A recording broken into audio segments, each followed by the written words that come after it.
passé une bonne journée? Oui, une très bonne journée. It's always Isabel who picks up her daughter from school.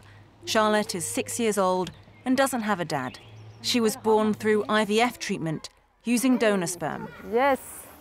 J'avais 38 ans. Je me suis retrouvée, après une rupture, à me poser des questions sur mon désir de maternité. J'avais très envie d'avoir un enfant. J'allais avoir le mur de l'horloge biologique qui allait bientôt arriver. Et j'ai fait ce choix de déconnecter mon désir d'enfant d'une relation amoureuse. Isabel began researching in vitro fertilization, IVF. But under existing law in France, IVF is available only to women who are in a relationship with a man. So Isabel signed up with a clinic in Belgium. The travel and treatment cost €5,000. On réfléchit à tous les enjeux psychologiques, affectifs, financiers. La PMA, ce n'est pas un caprice, c'est des prises de sang, c'est des rendez-vous médicaux à 7 h du matin, c'est tout ce protocole médical qui fait que ça ne peut pas être un coup de tête. Si j'avais voulu faire un enfant sur un coup de tête, peut-être que j'aurais pu aussi coucher avec un homme et le faire sans son consentement. Isabel talks openly with Charlotte about how she came into the world. Parce que ça... We meet another solo mum called Isabel too, and who's also 100% open with her 2-year-old daughter, Kalisa. She's made a photo album going through each step of her IVF treatment and pregnancy. Pour moi, c'est comme un peu un premier cadeau d'héritage que je vais lui transmettre. Là, il y a le ticket, par exemple, quand j'ai fait le transfert. Là, c'est son embryon. Donc, il y a des réactions là, de Facebook. Là, par exemple, c'est rigolo. C'est pour quand? C'est qui le papa? En fait, il n'y en a pas. For the 42-year-old, becoming pregnant was complex and expensive. It cost her €15,000. Qu'est-ce que tu fais? Ça, c'est mon travail. Ah, c'est ton travail, oui. Isabel has a low ovarian reserve, so she underwent IVF treatment in Spain, in which a donor egg was fertilized with donor sperm. Double donation, as it's known, costs more money.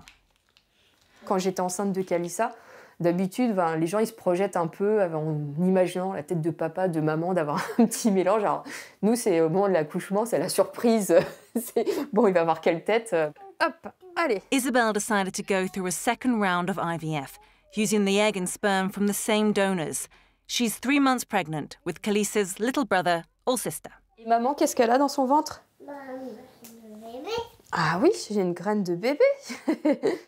Both her children will grow up without a dad.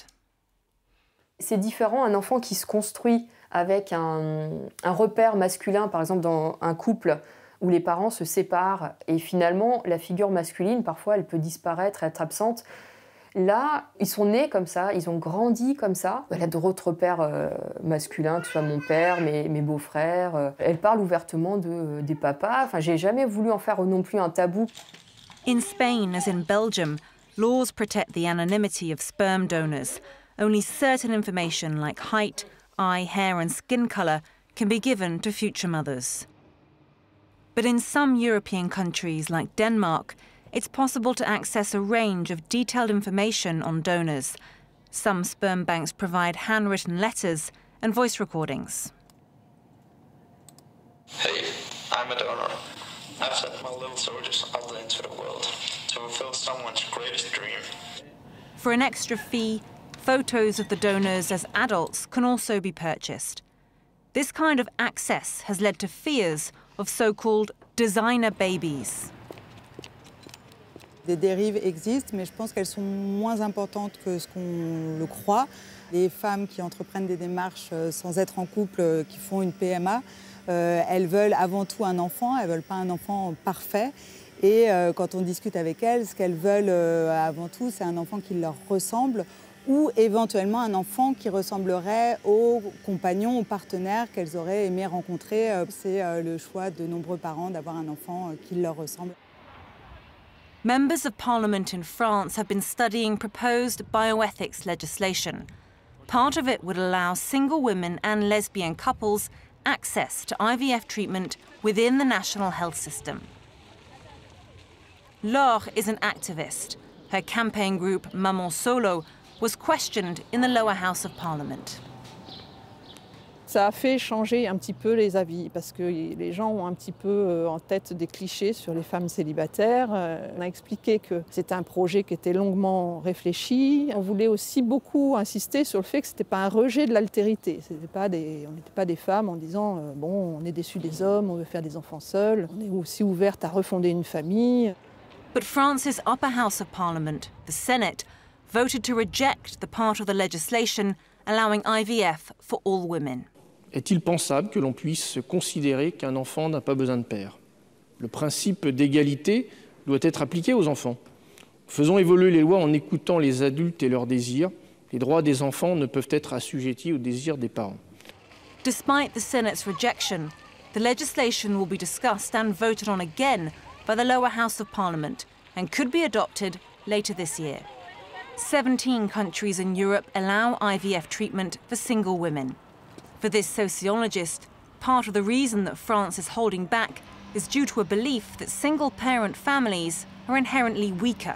Les familles monoparentales en France sont souvent issues d'un divorce, d'une séparation, voire d'un décès qui peut les vulnérabiliser, alors que les femmes qui construisent ce projet de maternité toutes seules sans être en couple, ce sont des femmes qui sont préparées, le choix a été longuement réfléchi, les difficultés ont été anticipées. Every month, between 4 to 10 single women come to this gynecology clinic to ask about IVF, in the hope that French legislation will soon allow them to undergo treatment. Dr. Oliven is a fertility specialist who, for years, has been campaigning for IVF to be available for all women in France. L'évolution de la loi, elle est très importante pour que ça mette fin à toutes ces pratiques borderline. Moi, j'ai vu il n'y a pas si longtemps, il y a 2 mois, une femme qui faisait des inséminations comme ça avec quelqu'un qu'elle avait trouvé sur Internet. Et je lui ai demandé, par exemple, si elle avait fait un test du sida pour cet homme. Elle ne l'avait même pas fait. Ces femmes, il y en aura toujours, elles se débrouilleront toujours pour avoir un enfant, y compris à contourner la loi. Donc autant le faire dans notre pays plutôt que favoriser les pratiques déviantes. But even if IVF becomes legal for single women and lesbian couples, there's still the issue that sperm banks in France are struggling to meet demand. Already, heterosexual couples have to wait up to 2 years for donor sperm.